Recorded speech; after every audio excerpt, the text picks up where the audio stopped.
it shine, let it shine, let it shine, let it shine, oh yeah. Hey everyone, welcome to This Mess is Holy.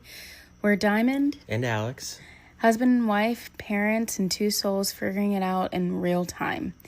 So this isn't your typical church service. It's a little messy, a little holy, but 100% real. Every Sunday we pull back the curtain on our marriage, faith, and family life to talk about what God is teaching us in the middle of it all. Okay, so the verse that we've been called to read today is, I hate saying this, Psalms. Yes. Psalm 62, verse 10.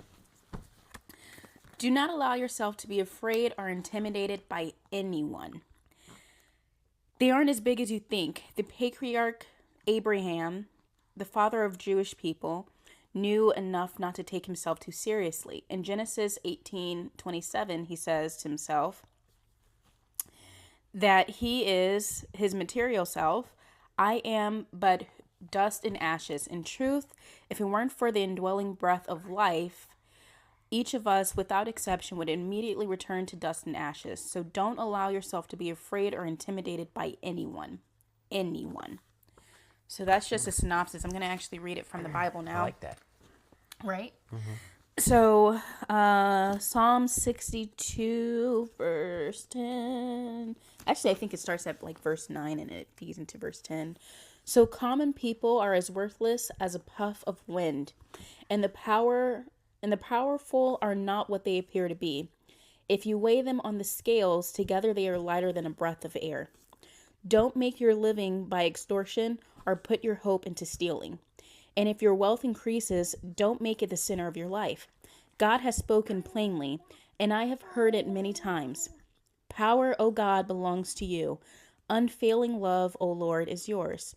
Surely you repay all people according to what they have done. If that's not a direct quote for exactly what's going on in the world right now, I don't know what is. Mm-hmm. And it makes me think of how distracting that, can I even say it? Like when someone intentionally goes, like they target someone and then they unalive them on national television, mm-hmm. You know? Isn't it so weird? I saw a post that said, like, it's so odd how now we can use our phones to witness something like that. Yeah. Like, we were never, as a people, meant to see anything like that. Like, we're missing the bigger picture here. Like, yes, it's absolutely terrible that someone was unalived, but the moral of the story, and like I said, the bigger picture is we all had access to witness that. I know. That's actually really disturbing. Why is no one picking up on how terrible that is for a nation? Why are we so easily able to access something like that but not the word of the Lord? Yeah. You know what I mean? We have to go searching for God, but we can have access to unalivings at any point in time. Mm-hmm. And we can just send that to each other. You were at work and someone came up and showed it to you. You know what I mean? Yeah. Just as easily as we spread that negativity, we need to focus on spreading positivity. Because, yes, it 100% is unfortunate and absolutely terrible what happened to that man and his family. And now their grief is just so public. There's nowhere they can go to escape that. Not only would they have not been able to do that in general without the use of social media, but now they also have to relive it every single time they open up their phone. There's just no escaping. I know, it's no a tough escaping. thing. It's horrible. It's kind of, in a way, disrespectful, like to post it all around, because that's somebody's life. It's, yes. You know, whether the family or not should you have agree the with say what he if you said, can, what he did, yeah. The family should have the say if you can, and maybe they have, but, you know, to post that all over the place. And, right. Gosh, it's just such like a, although it was a public event, but it's just such a kind of private, something that you shouldn't be so easily accessible for right. anybody. You could just go on, you know, a kid can go on the internet and see that. And then you kind of have to think about, why is it so easily accessible? When I think about that quote that I read, or hang on, what does it say? Psalm 62:10. But when I think about that, how easy it is to spread the negativity, it's almost like that was the intention. I know that sounds weird, but the patriarch Abraham, the father of the Jewish people, knew enough not to take himself too seriously. I don't know. Men are mere breath, morals, illusion, placed on a scale altogether. They weigh even less than a breath. The Lord God formed man from the dust of the earth. He blew into the nostrils the breath of life, and man became a living being. I don't know. Something about this just seems so orchestrated and with the intention of spreading negativity. Because, like I said, you just should not be able to access that so easily. Yeah. You know? And where the same way that you can spread negativity, you can also choose to spread positivity, because people get so wrapped up in, oh, he did this, he did that, he doesn't deserve. Who cares? Like, this man lost his life. Right. Hatred is what took him out. Whether or not it's because he spreaded the word of hatred, ultimately, hatred is what took him out. So by us reliving that, recycling that, and reposting that, what are we doing? I know, you're just fueling that. We're just fueling It's like, it. in a way, on one side, you could say, okay, it's just letting people know what the reality of what's happening, right? But yeah, also it spreads. It's the opposite of negativity, hatred, anger. And then you get that division of each side. You get people then you saying, think, you're wrong and I'm right. Yeah, and it just definitely fuels the fire of the worldwide negativity from social media, and like the joining of sides, and my side against your side, and it does. And then it creates, I'm probably going to pronounce this wrong, a martyr. It creates a martyr out of hatred. What? Yeah. It's actually not how that's supposed to get done. Right. That's actually not how that's supposed to get done. So, in the same way that we so easily feed into the negativity, we can choose as a people, as a collective, as children of God, to feed into the positivity. You know what I mean? For some reason, it seems like society thrives in outrage. You know what I mean? Right. There's got to be some outrageous thing, and then there's got to be, we can't all agree on, like, even the craziest stuff. It'll be like someone will still try to blame the other side when it's clearly this way. It's like, no matter what, there's going to be a division. Like, it's just things that seem black and white. There will be social media. There will be a section that will be on the side of something that you're like, how could you possibly even have that opinion? You know what I mean? Exactly. But a group of people will, it's like they just really, what they want is just the support of the people thinking like them. Yeah. And to feel a part of, like, maybe an exclusive group. Yeah. You know? And the crazy part is, the people that want us to, basically, the people that feed off of this negativity, they don't even have to do anything. We do it all for them. All they do is set up this image, they paint a picture, and people themselves run with it. They don't even have to do anything. They let you do all of the work. They let you spread all of the negativity. They let you contaminate what really should be a holy ground. You know what I mean? Whereas we should all be speaking from love, light, positivity, spreading joy to one another. Because in my everyday reality, I don't see that. In my everyday reality, I have never witnessed that level of hatred before. But again, it's become so accessible because of social media, and because people just show up, oh my gosh, did you see this? Did you see? Actually, I don't want to witness that. That is so detrimental to my mental health. Why would you think I would want to see that? And the people that go out of their way to witness that should tell you more about yourself than it does what actually happened. Why are you going out of your way to make that a part of your reality when it was never meant to be a part of your reality? Right. I have never witnessed anything like that before, and thank God. And still to this day, I haven't gone out of my way to find that video. I still haven't seen the video. Thank goodness. You know why? Because it's not how I choose to live my reality. My reality is my choice. It's my mindset. It's what I decide that I get to see every single day. Right. Social media does not decide that for me. Right. People don't get to decide it by just showing it to you. Exactly. And if anything, social media is what I make it. I don't like post, or I don't go out of my way to seek negativity on social media. Right now, if you were to pull up my Instagram, Facebook, whatever, it's filled with things that bring positivity to my life, because that's what I like. That's what my news feed agrees with. Never, not one time, is something like that going to pop up on my feed unless someone else that I know has reposted it.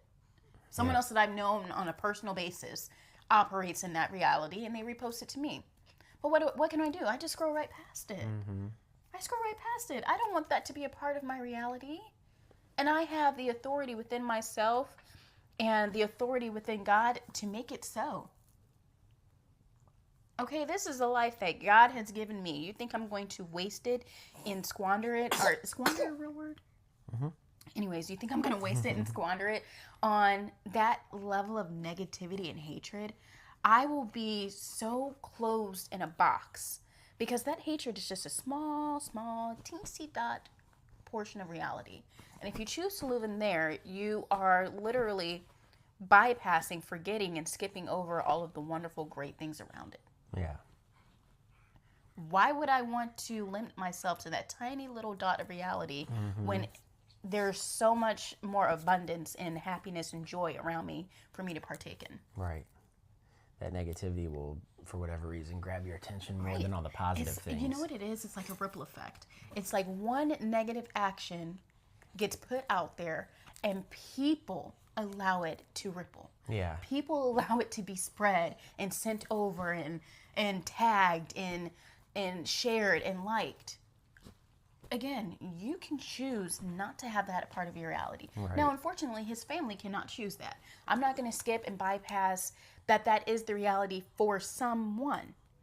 But again, because we have allowed it to be shared, liked, reposted, that's a reality that they now can never escape from until we decide to let it die down. Right. So we're not really doing their family any justice by, again, reposting that level of hatred. Yeah, they can never live that down. It's going to be hard enough to ever live it down, but now you got to just turn on Facebook TV, or the news, and then it's your on phone. there. And like, come on. And now you have to relive that moment of your spouse, your father, your brother, now you have to relive that moment because it's a video on the internet. Ew. I don't even know how I would be able to function as a human being, as a person, as a wife, if I were to be able to look up my husband's unaliving. I know, you'd have to get rid of like all social media. You would just have to go into complete hermit mode and literally never leave your house again. That's horrible. Do you know how isolating that is? Whereas we as a people should be coming together to support this woman. To help them, yeah. When really all we're doing is isolating them even more. It's doing them a disservice.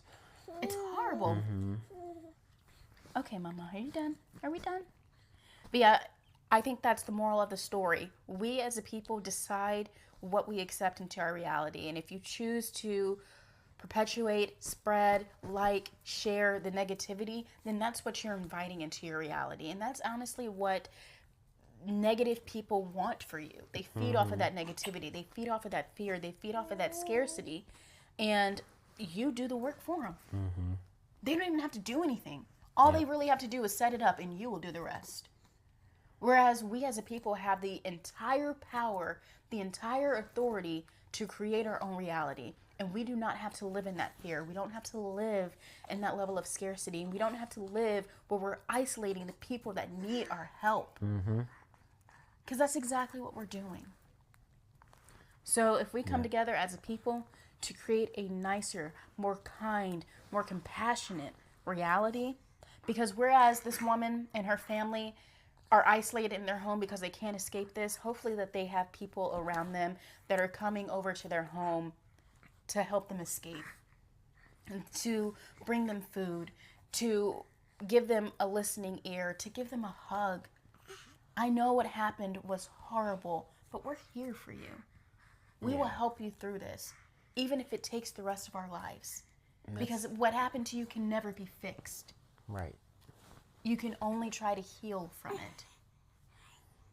And that's how the rest of the society should treat them too, and with those things. You know, With they should treat them with that compassion. kind of compassion. Like, Because you I know don't it's want to not use this for my compassionate. own agenda and my own Because you know opinion it's about. not compassionate, reposting it. Right. That's actually the opposite of compassion. And people will repost it, and then this is why such and such, and this happened because, and it's like, no, just acknowledge go. a sad thing happened Yes. here, and like And you have some to let respect that for the go. family. Exactly.